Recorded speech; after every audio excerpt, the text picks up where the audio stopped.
Rescue from the Rock. J.M. Barrie's Peter Pan and Wendy, retold for little people. Chapter 9, Rescue from the Rock. It was a great fight, though a short one. 8 small boys armed with daggers, and Peter Pan, that makes 9 against 3 large grown-up pirates. Each of them hung all over with pistols, guns, knives, cutlasses, and other dangerous things. And, of course, there was Hook's iron claw, which was the worst of all. Tootles was wounded, and Wendy was feeling faint, but the rest managed to conquer Smee and Starsky by attacking them from 3 sides at once. The defeated ruffians fled back to their ship. A pity they could not have been killed, but it is so difficult to fight properly in the water and on slippery rocks. Meanwhile, the boys all kept the promise they had made to Peter long ago. Not one of them went near Hook. Peter was waiting to meet with Hook, but the pirate captain was so cunning there was no chance to get at him until he climbed up Maroona's rock to get a breath of air. At the same moment, Peter climbed up on the opposite side, and they met with their faces almost touching. Peter was just about to stab the captain when he saw that Hook was lower down the rock than he was, so he held out his hand to help his enemy up. That they then fight fair, and the ill-natured Hook bit him. Peter's hand was hurt, but his feelings were much more hurt. It was so very unfair of Hook, though of course you wouldn't expect a man like that to be behaved nobly. Anyhow, Peter was so taken aback that he was quite helpless, and while he stared at his dreadful enemy, Hook clawed him twice with the iron claw. All seemed lost.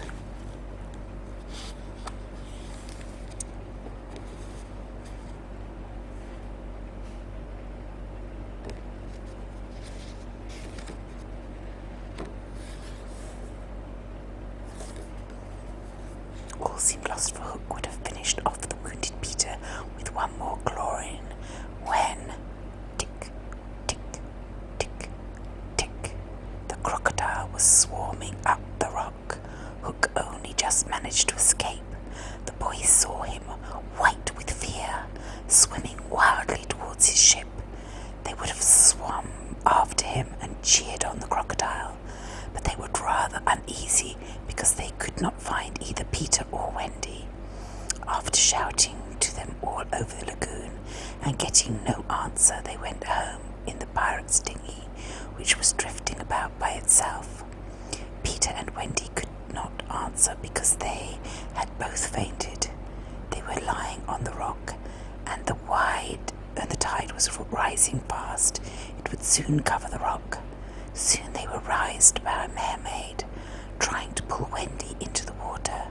Peter drew her up again. She did not seem to understand what danger they were in. He showed her that the rock was nearly underwater. "You see," he said, "it is getting smaller and smaller." "Then we ought to go," said Wendy cheerfully. "Yes," said Peter, whose wounds were hurting badly. "Shall we swim or fly, Peter?" "Do you think you could swim or fly to the island without me, Wendy?" Wendy said she was too tired. Then Peter had to tell her that he was too much wounded to help her. He said Hook had clawed me. "I can't fly and I can't swim." It was quite plain that very soon they would both be drowned. It simply couldn't be helped, and while they sat there waiting with the water rising steadily around them, something light and papery came and brushed against Peter, as if it was saying, Can I be of any use?" It was the tail of a kite. "It's Michael's kite," said Peter. Michael had made it and lost it some days before.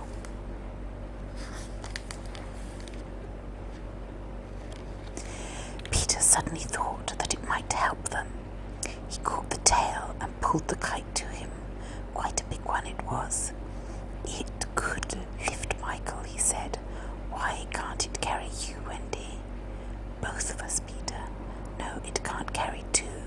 I know because Michael and Curly tried together.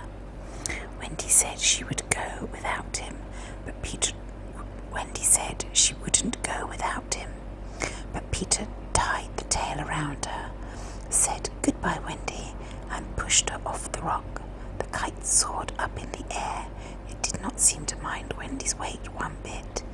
In a few minutes she was out of sight, and Peter was alone on what was left above the water of the rock. It was a very small bit now, only just room for his feet. The moon rose, and the lagoon grew quite lighter. The mermaids came up from their coral caves and sang sweet, sad songs to the moon, but they never noticed Peter standing there all lonely and proud. For just 1 minute, he felt, well, sort of rather afraid, you know. For the first time in his life, most likely it would be the last time too. In another minute, however, he had forgotten about being afraid. He was smiling and excited. His heart was going bump, bump, bump like a drum beating inside him. It sounded to Peter as if it was saying, to die will be an awfully big adventure. The mermaids, when they had sung all the songs they knew, went back one by one to their bedrooms under the sea. Peter heard the tiny bells of their doors ringing, ting, ting, as the mermaids shut their doors behind them. The waters were now lapping round his feet, and there was nothing to do but wait till they washed him off the rock. He saw a curious thing floating on the lagoon. It looked like a piece of paper. He thought it might be part of the kite until he noticed that it was moving against the tide. Indeed, it seemed to be trying to come to him, and presently it did come right up to the rock. It was not a piece of paper. It was the Never Bird, on her nest with eggs in it. She had managed to steer with her wings, but was very tired. She had come to rescue Peter because, as you have heard, he had been kind to her when her nest fell out of the tree.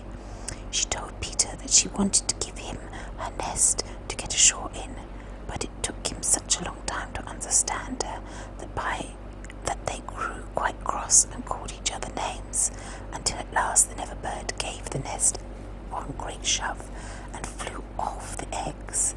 Then Peter saw what she meant, and he was really grateful.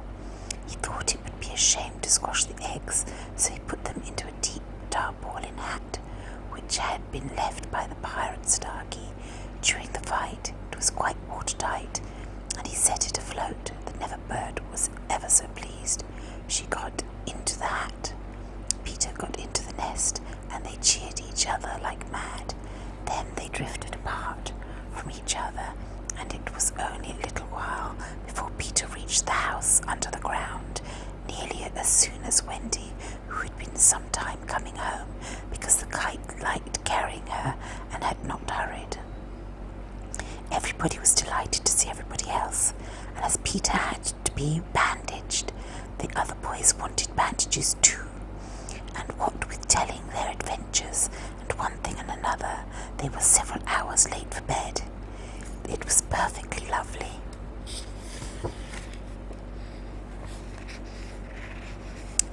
Chapter 10. The Redskins and the Pirates. The Redskins now became the children's best friends, especially Tiger Lily, who could not forget how Peter had saved her from the hands of Smee and Starkey. She said, "Peter Pan saved me. He's a very nice friend. Me not let pirates hurt him." She and her braves sat all night and every night keeping guard above the underground house, and the Redskins also took to kneeling at Peter's feet and calling him the Great White Father. This was very pleasant for Peter, and he gave himself fine airs over it.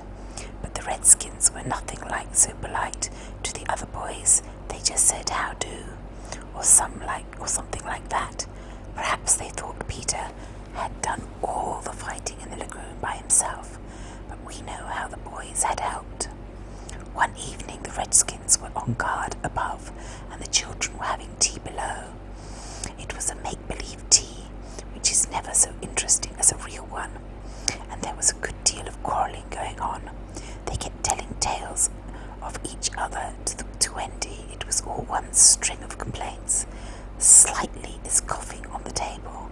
Nibs is speaking with his mouth full. Curly is trying to eat rolls and yams at once. I complain of the twins.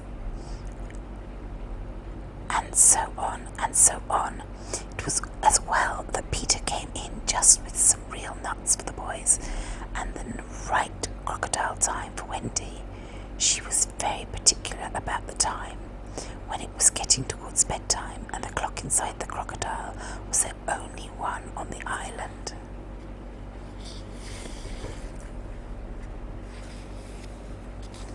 The boys wanted some exercise after their large make-believe tea, and Wendy, as she sat mending a pile of stockings, said they could do a song and dance when their night gowns were on. So they had a really wonderful dance with a pillow fight mixed up in it. They tumbled over each other all around the room and pretended to be afraid of their own shadows and banged each other with the pillows as they sang and shouted. It was the jolliest evening ever known in the house under the ground. At last, very tired and happy, they got into bed and asked Wendy to tell them their favourite story, the story Peter hated, the one about Mrs. Darling. This time Peter did not stop his ears or leave the room as usual. He stayed where he was upon his mushroom stool.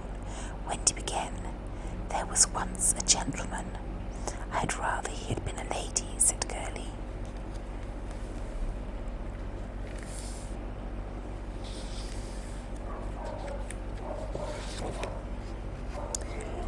Be quiet, said Wendy. There was a lady too. She isn't dead, is she? Said the twins. Oh no. I am awfully glad she isn't dead, said Tootles. Oh dear, sighed Wendy. Do let me get on. Less noise there, cried Peter. The gentleman's name was Mr. Darling, Wendy continued, and the lady's name was Mrs. Darling. I knew them, said John proudly. I think I knew them, said Michael, but he was not really sure. They had 3 children, said Wendy, and these children had a nurse called Nana. But Mr. Darling was angry with Nana, and he chained her up in the backyard, and so all the children flew away. That's an awfully good story, said Nibs. They flew away, continued Wendy, to the Netherland, but they knew that their mother would always leave the window open for her children to fly back into the nursery, so they stayed away, the years, and had a most delightful time. Then they went home and lived happily ever after. Here there was a deep groan from Peter, which made Wendy afraid he must be ill. She put a kind hand on his waist and asked him whereabouts the pain was. Not that kind of pain, he told her. It's because you are quite wrong about mothers. They're not like that. They don't leave the window open. I know, for I flew away from home and stayed away a long time. I made sure I could always get in again. I've never told you before, but when I did fly back, the window was barred. My mother had forgotten me, and there was another little boy in my bed. This may not have been quite true, but Peter believed it. So did all the rest. John and Michael were so alarmed at the thought of being shut out that they cried to Wendy, "Let us go home at once," and clung around her. But not tonight, exclaimed the lost boys. Yes, tonight at once, said Wendy firmly. Peter, will you please arrange for us to go home? If you wish, replied Peter carelessly, and he went up tree and ordered the Redskins to take the 3 children to the coast. Tinker was to guide them over the sea. This really pleased Tinker no end, but at first she refused, and Peter had to be very stern with her. The lost boys were so distressed at their mother Wendy going away that they talked of chaining her up and keeping her prisoner, but they took care not to say this before Peter. After all, she was Peter's visitor. You can't chain up somebody else's visitor. Peter, however, did not seem to mind losing Wendy. He did not even say, "Must you go so soon?" or "Do stay a little longer." He made believe he didn't care, and he pretended so well that Wendy fancied he was on the whole other glad to get rid of her, which was very sad after their beautiful times together. John and Michael were ready dressed for their journey when Wendy suddenly thought how nice it would be to invite the lost boys to come home with her and be adopted by Mr. and Mrs. Darling. When she told this to the boys, they jumped for joy. "Peter, can we go?" they cried eagerly. "All right," said Peter. They began to look for sticks to pack up bundles, but when Wendy told Peter to get these things, he skipped about the room, playing on his pipes, and said he wasn't coming with her. He meant to stay always a little boy and have fun in Neverland. "If you find your mothers," he said to the lost boys, "I hope you will like them." They remembered that Peter did not think much of mothers. Wendy hoped, though, to the very last minute, that Peter would change his mind. She put his medicine ready for him, carefully counting the drops. It was only water, but you can't be too particular with medicine. And she made him promise to change his clothes if he got wet. And still she hoped he would say something nice, but he shook hands with her cheerfully and shouted to Tinkerbell to lead the way. "Now, then, no fuss," he cried to the boys. "Goodbye, Wendy." She answered in a choky voice, "Goodbye, Peter." But she never finished his name, for the most fearful, frightful, fierce and furious noise broke out above their heads. The pirates had attacked the redskins. The air was full of deafening screeches, yells, war cries, bangs of muskets, clashes of steel, and the sound of heavy trampling feet rushing to and fro made the ground shake. Everybody down below was shaking too, except Peter. Everybody's face was pale, everybody's mouth was open, everybody's feet were stone cold except Peter's.